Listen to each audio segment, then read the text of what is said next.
Friends, welcome to exam library channel. मैं आम्रपाली त्रिपाठी और आप लोग कैसे हैं? तो हम स्टार्ट करते हैं। आज हम पढ़ाने वाले हैं, आप लोगों को पता है क्या, बहुत ही इम्पोर्टेंट थिंग्स पढ़ाने वाले हैं जो हमारे एग्जाम में हम लोग सोचते हैं कि नहीं आना है, नहीं आना है, ये तो बहुत बेसिक है। बट क्या होता है, आना ही आना है। तो इस वजह से पहले हमें बेसिक पे बहुत ही ध्यान लगा के पढ़ना है। तो आज हम पढ़ेंगे, क्या पढ़ेंगे आज हम आज वर्णमाला के बारे में पढ़ेंगे। तो आप लोग जानते हैं ना वर्णमाला, वर्णमाला क्या है, तो हम बताते हैं। वर्णमाला, पहले तो हम वर्णमाला के पहले जानते हैं वर्ण क्या है। ठीक है, भाषा की सार्थक इकाई वाक्य है। भाषा की सार्थक इकाई वाक्य है। वाक्य से छोटी इकाई उपवाक्य। जी हाँ, तब हम स्टार्ट करते हैं। भाषा की सार्थक इकाई वाक्य है। भाषा की सार्थक इकाई वाक्य है। वाक्य से छोटी इकाई उपवाक्य है। वाक्य से छोटी इकाई उपवाक्य है। वाक्य से छोटी इकाई पदबंध है और पदबंध से छोटी इकाई पद है, जिसे शब्द भी कहते हैं। जिसे शब्द भी कहते हैं। पद से छोटी इकाई यानी कि शब्द से छोटी इकाई अक्षर है और अक्षर से छोटी इकाई आपका ध्वनि हो गया। क्या है? ध्वनि है। तो उदाहरण के लिए हम आप लोगों को बताते हैं। राधा, राधा है ना, तो इसमें कितने वर्ण हैं? कमेंट करके बताइए। 2 मिनट का टाइम देती हूँ मैं। राधा में कितने वर्ण हैं? राधा में कितने अक्षर हैं? राधा में 2 अक्षर हैं। रा प्लस धा, रा प्लस धा। तो राधा में वर्ण कितने हैं? राधा में वर्ण 4। देखिए, रा, उसके बाद ध्वनि लगती है आ, फिर धा, फिर उसकी ध्वनि निकलती है बड़ा आ। यहाँ पे रा, फिर ध्वनि निकलती है बड़ा आ, फिर धा, फिर ध्वनि निकलती है बड़ा आ। तो कुल मिला के हो गए 4। कुल मिला के हो गए 4। इसी तरीके से दूसरा एग्जाम्पल हम देखते हैं। रमन, रमन। तो आप लोग कमेंट करके बताइए कि इसमें कितने अक्षर हैं और फिर ये भी बताइए कितने वर्ण। 1 मिनट का टाइम देते हैं। जी हाँ, तो फिर हम चलते हैं। रा प्लस आ प्लस मा प्लस आ प्लस ना। रमन में सीधे दिख रहा है आपको 3 अक्षर हैं। रमन, इन शब्दों में 3 अक्षर हैं। रा, लेकिन वर्ण कितने हैं? 1 2 3 4 5 6। इस तरीके से डिवाइड करेंगे हम।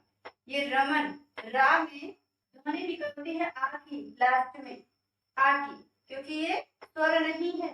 तो अगर स्वर होता तो किसी की सहायता न लेनी पड़ती, लेकिन ये स्वर नहीं है, ये व्यंजन है। तो इस वजह से रा प्लस आ। वैसा ही माँ भी स्वर नहीं है, माँ भी व्यंजन है, तो इसको भी आवश्यकता है स्वर की। तो माँ के बाद आ निकलता है ध्वनि, तो माँ प्लस आ।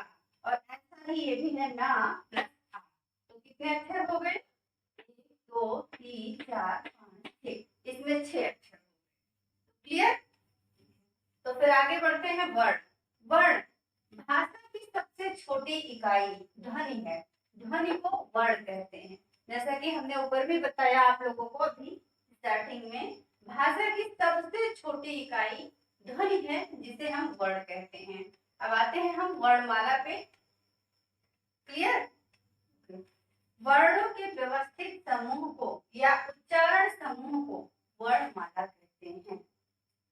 वर्णों के व्यवस्थित समूह को या उच्चारण समूह को वर्णमाला कहते हैं। तो फिर देखते हैं मानक हिंदी वर्णमाला। मूलतः उच्चारण के आधार पर 45 वर्ण होते हैं। उनमें से 10 स्वर होते हैं और 35 व्यंजन होते हैं। याद रखिएगा, उच्चारण के आधार पर और लेखन के आधार पर 52 वर्ण होते हैं और उनमें से 13 स्वर होते हैं और 35 व्यंजन होते हैं। हाँ, तो हम आगे बढ़ते हैं, स्वर को देखते हैं। ठीक है, क्लियर करते हैं। स्वर में आपका हो गया आ इ ई उ ऊ री ए ओ और ये अंग और आ। ठीक है, ठीक है। जैसा कि मैंने कहा कि उच्चारण के आधार पर स्वर कितने हैं? वर्ण तो 45 है और उसमें से स्वर कितने हैं? स्वर आपके 10 हैं। तो वो 10 कैसे हैं मैं आपको बताती हूँ। ये आपको काउंट करना पड़ेगा, मैं काउंट करके बताऊंगी तो आपको अच्छे से समझ में आएगा। ये आपका हो गया 1 2 3 4 5 6 7 8 9 10। आप लोग ने देखा होगा कि मैंने क्या चीज मिस कर दिया, क्या चीज छोड़ दिया। मैंने क्या छोड़ा? री भी छोड़ दिया और अंक और अह भी छोड़ दिया। ठीक है, तीनों छोड़ा ना, तो कितने हो गए? 10 हो गए।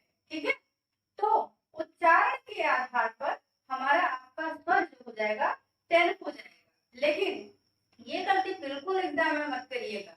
आपको उच्चारण के आधार पर नहीं करना है, लेखन के आधार पर करना है। ठीक है, लेखन के आधार पर। हाँ, तो जैसा कि मैंने बताया अभी, लेखन के आधार पर 52 वर्ड, 13 स्वर और 35 व्यंजन होते हैं। तो आप लोगों को करना क्या है, अगर एग्जाम में आता है तो ये जो मैंने बताया उच्चारण के आधार पर 45 वर्ड, 10 स्वर और 35 व्यंजन, ये आपको नहीं लिखना है। आपको लिखना क्या है, आपको कौन से ऑप्शन पे टिक करना है? लेखन के आधार पर 52 वर्ड और 13 स्वर और 35 व्यंजन होते हैं। तो हम आगे चलते हैं, समझते हैं स्वर और व्यंजन को। तो स्वर में आपका आता है आ, इ, उ, री, ए, ओ, औ। तो क्या आता है? छोटा, बड़ा, छोटी, बड़ी, छोटाऊ, बड़ाऊ, री, ए, ओ, औ, अंक, आ। तो यहाँ पे ये बताया गया है कि कितने हैं, हम पहले काउंट करते हैं। ठीक है, 1 2 3 4 5 6 7 8 9 10 11 12 13। तो कितने हुए कुल मिला के? कुल मिला के हुए 13।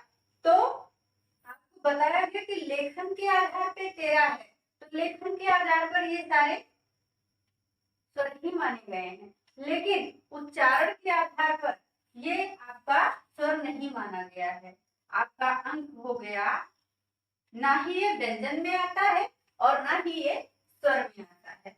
और आह हो गया और आपका री भी हो गया।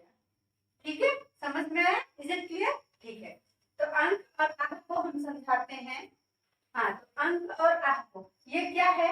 ये आयोगवाह है। इसको आयोगवाह कहते हैं। क्या कहते हैं? आयोगवाह कहते हैं।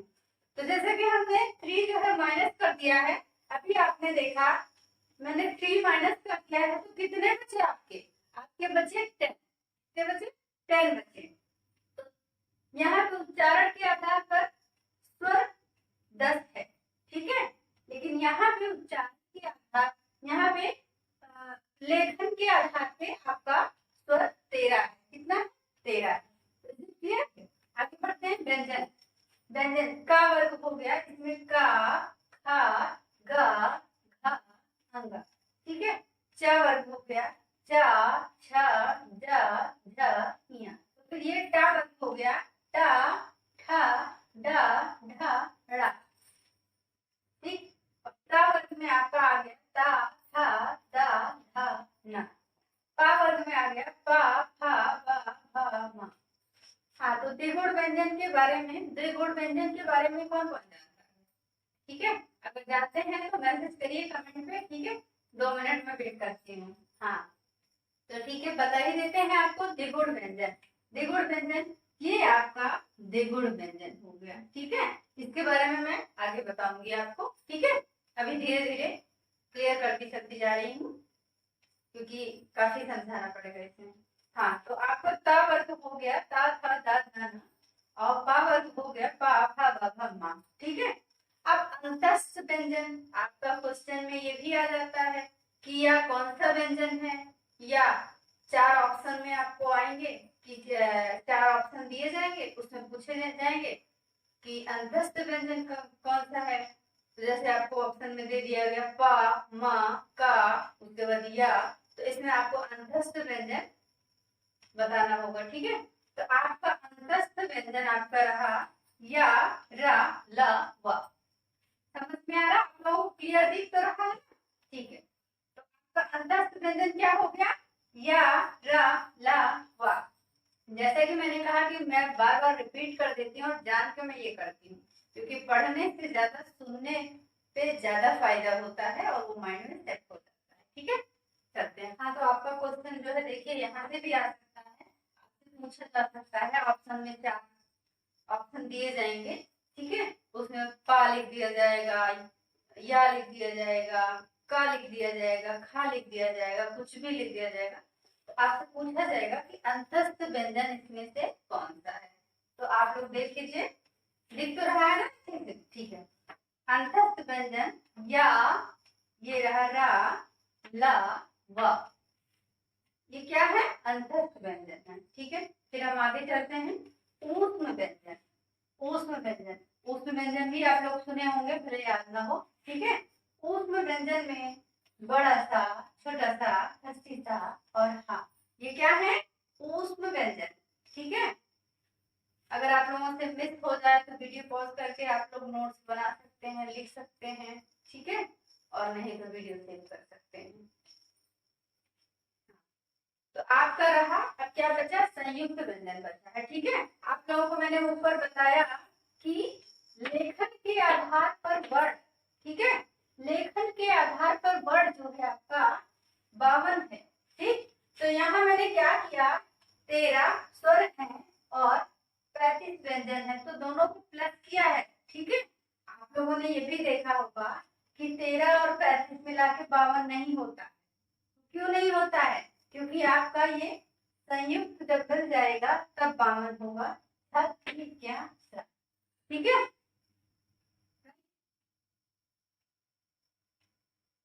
तो फिर कुल मिला के 52 वर्ण है। ठीक है, अब आगे देखते हैं। अब ये आपका छात्रिज्ञासा क्या है? संयुक्त व्यंजन, संयुक्त व्यंजन। ठीक है, अब हम इसको बताते हैं कि ये बना किससे है। ठीक है, अब ये रहा आपका छा। अगर पूछा जाएगा आपसे एग्जाम में कि छा, और उसके बाद एग्जाम्पल में छा लिखा जाएगा, छतरी वाला छा लिखा जाएगा और सा लिखा जाएगा और कोई भी वर्ड लिखे जाएंगे। ठीक है, तो आपको टिक किस पे करना है? का में हलंत लगा हुआ है प्लस खस्ती सा, इन दोनों से मिलके बना हुआ है छा। ठीक है, क्षत्रिय वाला छा, बोलेगा नहीं, नहीं तो समझ लीजिए आप लोग कि छतरी वाला छा। ठीक है, तो ये क्षत्रिय वाला छा, तो ये जो छा है का हलंत है का और खस्ती सा से मिलके बना है। और आपका त्रा जो है, आपका त्रा किससे बना हुआ है? ये भी एग्जाम में आता है। आपके देखिए 4 क्वेश्चन आपके यहीं से बनते हैं, जरूरी नहीं है कि चारों क्वेश्चन आए ही आए। ठीक है, 4 क्वेश्चन आना ही आना है, जरूरी नहीं है, इसमें से कोई ना कोई एक दे देंगे एग्जाम में। ठीक है, तो हमें इसको बहुत ध्यान से देखना है कि ये किन वर्णों से मिलके बना हुआ है। तो ये जो है त्रा, त्रा है, ता में हलन प्लस रा। ठीक है, अब ये ज्ञा है, जा में हलन प्लस या। ठीक है, सा है बड़ा सा हलन प्लस रा। तो अगर आपको अभी भी कोई डाउट हो, कोई भी प्रॉब्लम हो, समझ में नहीं आता है, ठीक है, तो आप कमेंट करके आप कमेंट पे जो है मैसेज करिएगा और मैं आपके सारे डाउट क्लियर करूंगी। ठीक है, क्योंकि मैं बिल्कुल नहीं चाहती कि कोई भी डाउट रह जाए। ठीक, और मैं यही चाहूंगी कि आप लोगों को अगर जो भी मैंने अभी आप लोगों को बताया, अगर आपको उसमें कोई भी डाउट हो, कोई भी प्रॉब्लम हो, कहीं भी लग रहा हो कि मैंने छोड़ा है, ठीक है, और मैंने बताया नहीं या नहीं भी छोड़ा है, कि आपके माइंड में कुछ चल रहा है कि मैंने ये नहीं बताया, मिस हो गया, ठीक है, तो आप कमेंट करके बताइएगा और ये भी देखिएगा, बताइएगा कि मेरी वीडियो कैसी लगी आप लोगों को, और बेल आइकन जरूर प्रेस करिएगा और सब्सक्राइब जरूर कर दीजिएगा, प्लीज प्लीज प्लीज, और लाइक तो बिना कहे कर दीजिएगा। तो ठीक है, फिर मिलते हैं नेक्स्ट वीडियो।